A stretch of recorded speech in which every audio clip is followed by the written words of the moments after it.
你有没有发现一件事？很多人投资越久，反而越不安心。明明有在存股，有在买 ETF， 但心里就是越来越慌。后来我才懂问题，从来不是投资本身，而是你开始怀疑这条路到底会不会有结果。嗨，我是 Justin， 这里是陪你慢慢变有钱的地方。马上开始进入今天的主题。说到蒙地卡罗模拟，其实这个名字听起来很高大上，甚至有点学术，但它背后的逻辑非常生活化，而且对于我们这种在市场里打滚、追求长期财务自由的人来说，是一个超级实用的思考工具。我们先从一个小故事说起。蒙地卡罗其实是摩纳哥一个非常著名的赌场圣地。大概在1940年代，有一位科学家在玩接龙游戏时，突然想到一个问题：与其用复杂的纯数学去计算这副牌完美解开的几率，不如我直接发牌发个100次、1000次，然后记录我赢了几次，这样不就能得出一个很接近真实的胜率了吗？也就是说，当面对充满不确定性的复杂问题时，与其死死地寻找一个绝对正确的答案，不如透过大量的随机测试来找出最可能发生的结果区间。这就是蒙地卡罗模拟的核心精神。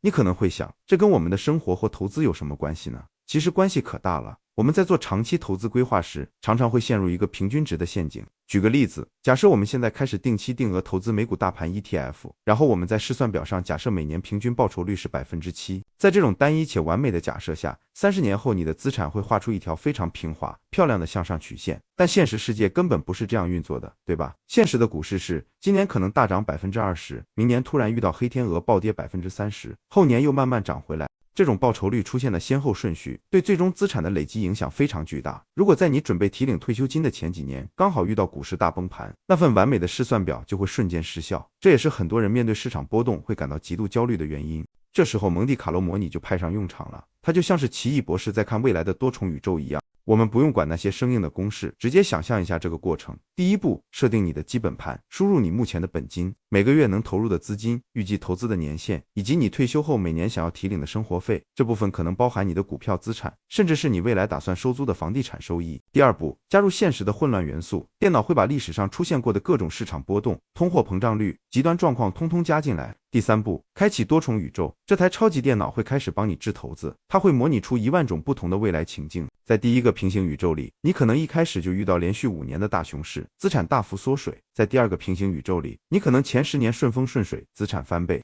在第三个平行宇宙里，市场就是不上不下的盘整。就这样跑完10000次之后，电脑不会只给你一个冷冰冰的平均会赚多少钱的数字，它会告诉你一个更真实的答案。在这10000个未来中，有8500次你的资金成功撑到了最后，没有被花光。所以你这个退休计划的成功几率是 85%。